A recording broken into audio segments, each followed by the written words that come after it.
And when the prophet saw that, although he escaped persecution himself, many of his followers did not, he said to them, If ye went to the country of the Abyssinians, ye would find there a king under whom none suffereth wrong. It is a land of sincerity in religion. Until such time as God shall make for you a means of relief from what ye now are suffering. So some of his companions set off for Abyssinia. And this was the first emigration in Islam. Abu Jahl's nephew, Umar, was one of the most violent and unrestrained in carrying out the persecutions. Umar was at this time about 26 years old, a headstrong young man, not easily deterred, and of great resolution.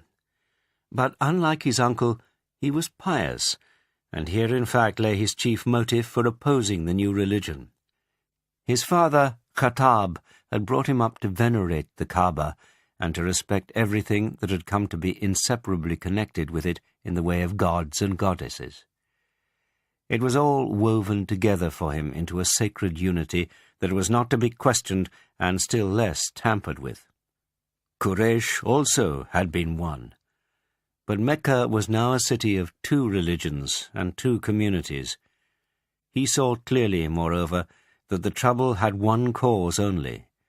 Remove the man who was that cause, and everything would soon be as it had been before. There was no other remedy, but that would be a certain remedy. He continued to brood along these lines, and eventually the day came when a sudden wave of anger goaded him to action, and taking up his sword, he set out from his house. No sooner had he left it than he came face to face with Nu'aym ibn Abdullah, one of his fellow clansmen. Nu'aym had entered Islam, but he kept this a secret in fear of Umar and others of his people. The grim expression which he now saw on Umar's face prompted him to ask him where he was going. "I am going to Muhammad, that renegade who hath split Quraysh into two," said Umar, "and I shall kill him." Nu'aym tried to stop him by pointing out that he himself would certainly be killed. But when he saw that Umar was deaf to such an argument, he thought of another way by which he might at least delay him in time to give the alarm. This would mean betraying a secret of fellow Muslims who, like himself, were concealing their Islam. But he knew that they would forgive him and even applaud him in the circumstances. "O Umar," he said, "why not first go back to the people of thine own house and set them to rights?" "What people of my house?" said Umar. "Thy brother-in-law, Said, and thy sister Fatima," said Nu'aym. "They are both followers of Muhammad in his religion. On thy head may it fall if thou let them be." Without a word, Umar turned and made straight for his sister's house. Now there was a poor confederate of Zuhra named Kabab, who often came to recite the Quran to Said and Fatima, and he was with them at that moment, with some written pages of the surah named Taha, which had just been revealed, and which they were reading together. When they heard the voice of Umar angrily calling out his sister's name as he approached, Kabab hid in a corner of the house, and Fatima took the manuscript and put it under her gown. But Umar had heard the sound of their reading, and when he came in he said to them, "What was that gibbering I heard?" They tried to assure him he had heard nothing. "Hear it I did," he said, "and I am told that ye both have become followers of Muhammad." Then he set upon his brother-in-law, Said, and grappled with him, and when Fatima went to the defence of her husband, Umar struck her a blow which broke the skin. "It is even so," they said. "We are Muslims, and we believe in God and in his messenger, so do what thou wilt." Fatima's wound was bleeding, and when Umar saw the blood, he was sorry for what he had done. A change came over him, and he said to his sister, "Give me that script that I even now heard you reading, that I may see what it is that Muhammad hath brought." Like them, Umar could read. But when he asked for the script, she said, "We fear to trust thee with it." "Fear not," he said, and, unbuckling his sword-belt and laying down his sword, he swore by his gods that he would give it back when he had read it. She could see that he was softened, and she was filled with longing that he should enter Islam.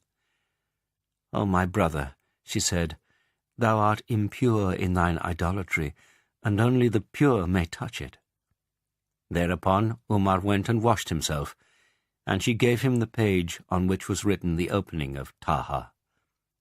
He began to read it, and when he had read a passage, he said, "How beautiful and how noble are these words." When Khabab heard this, he came out from his hiding-place and said, "Umar, I have hope that God hath chosen thee through the prayer of his prophet, whom yesterday I heard pray, O God, strengthen Islam with Abul Hakam, the son of Hisham, or with Umar, the son of Khattab." "O Khabab," said Umar, "where will Muhammad now be, that I may go to him and enter Islam?" Khabab told him he was at the house of Arqam, near the Safa gate, with many of his companions, and Umar girt on his sword again and went to Safa, knocked at the door of the house, and said who he was. They had been warned by Nu'aym, so that his coming was not unexpected, but they were struck by the subdued tone of his voice. One of the companions went to the door and looked through a chink, and came back in some dismay. "O Messenger of God," he said, "it is indeed Umar, and he is girt with his sword." "Let him come in," said Hamza. "If he hath come with good intent, we will give him a wealth of good, and if his intent be evil, we will slay him with his own sword." The Prophet agreed that he should be admitted, and, advancing to meet him, he seized him by the belt and pulled him into the middle of the room, saying, "What hath brought thee here, O son of Khattab? I cannot see thee desisting until God send down some calamity upon thee." "O Messenger of God," said Umar, "I have come to thee that I may declare my faith in God, and in his messenger, and in what he hath brought from God."